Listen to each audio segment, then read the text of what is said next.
Okay, so I am going to harvest some beautiful lemon balm. I have it growing in a few different places just because I do that with everything because you never know. Cats, dogs, birds, storms, all of that stuff. So I'm going to try to put the phone down. Yeah, and then just talk and hopefully it doesn't shut off on me. Let's see. Something like that. How about that? Okay, cool. So, lemon balm, yay! Lemon balm is part of the mint family. It grows well almost everywhere. At least around here, it comes back every, comes back every year, even though it dies in the winter, like the rest of the mints.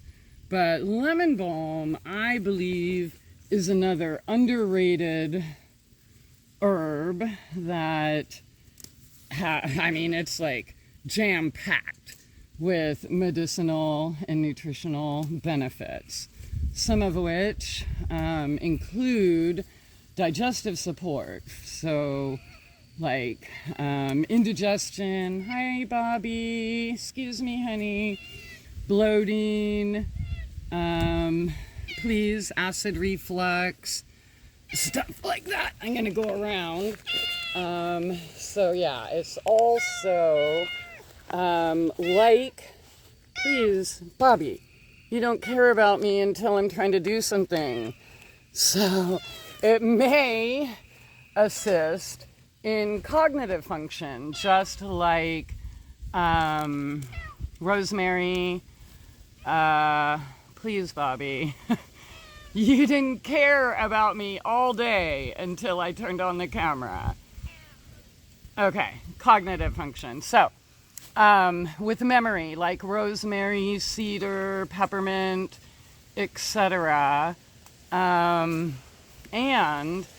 may help promote restful sleep, a sense of calmness, can assist in anxiety, depression, such.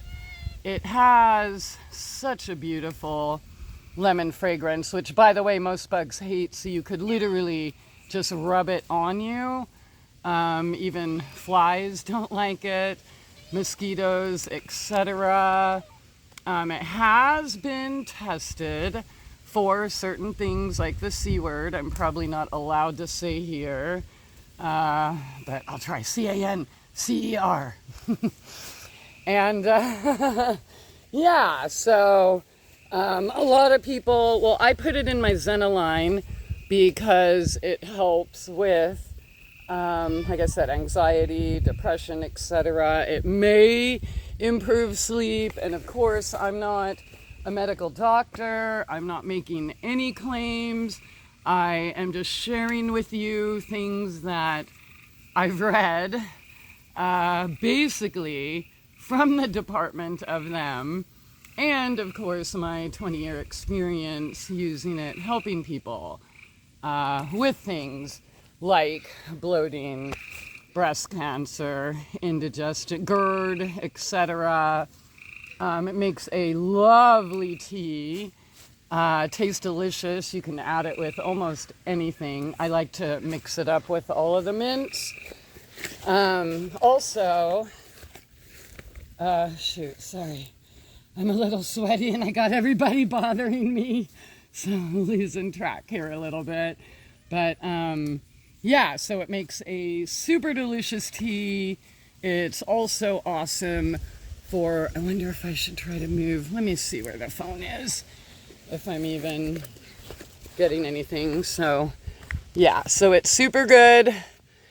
It's a delicious tea and actually makes a delicious tincture.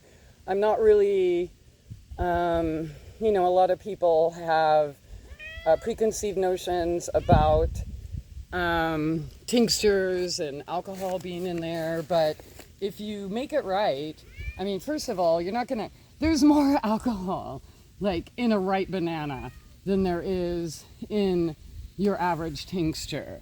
And speaking of average tincture, if you're able to make it yourself or get it from somebody that grows and harvests and creates them in this manner, 3 drops a day versus, what does the health food store and Amazon stuff say? 3 dropperfuls 3 times a day.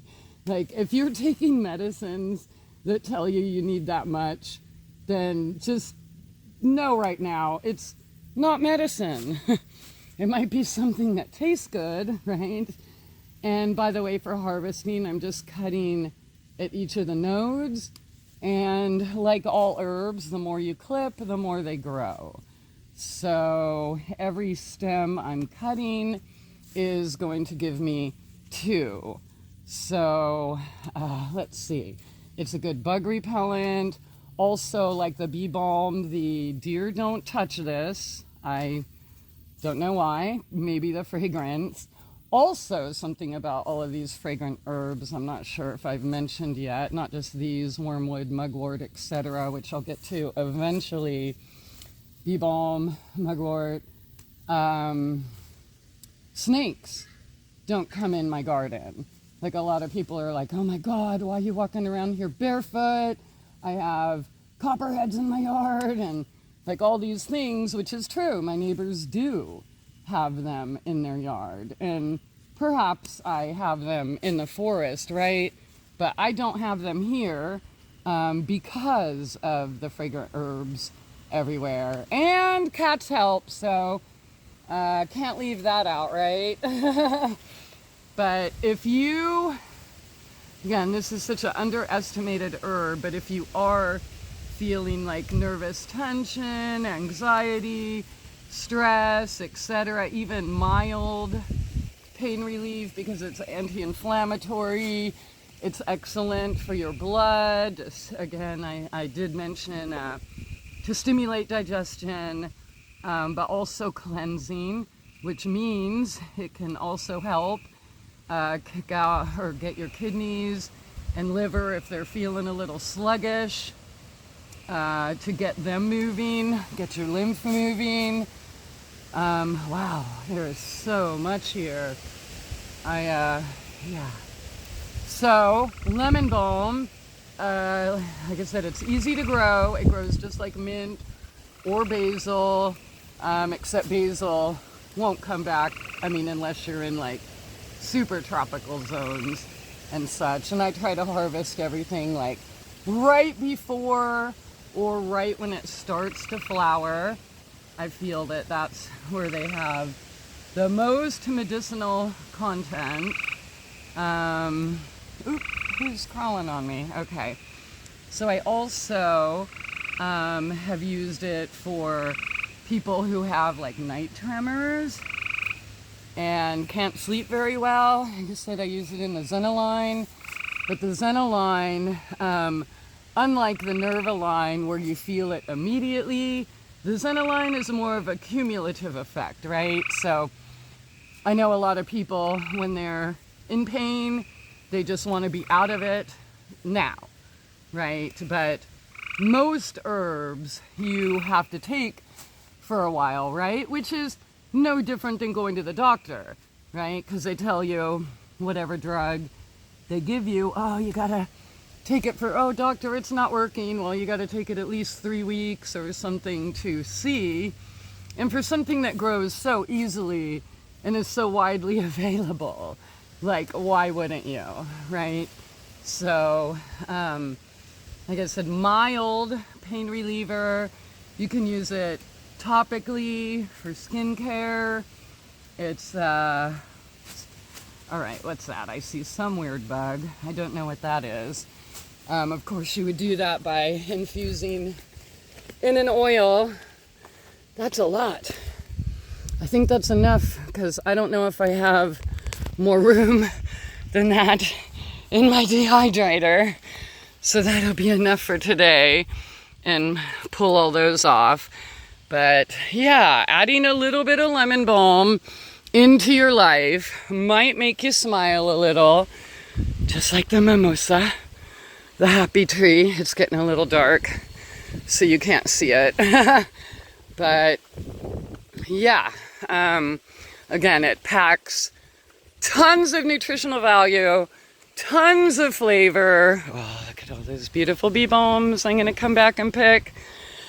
And yeah, bug repellent, digestive support, cardiac support, neuroprotective, just like almost everything else here. Liver support, kidney support, parasympathetic nerve system.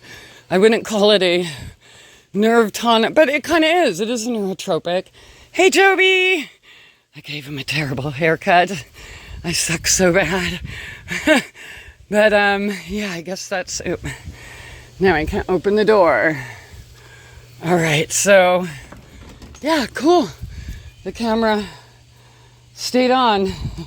Oh, also, one of the most important things, it's allegedly antiviral, which helps with, like, hepatitis and cold sores, things like that. So that would be another reason to take it internally or use topically, depending on your situation. Again, I'm not a doctor.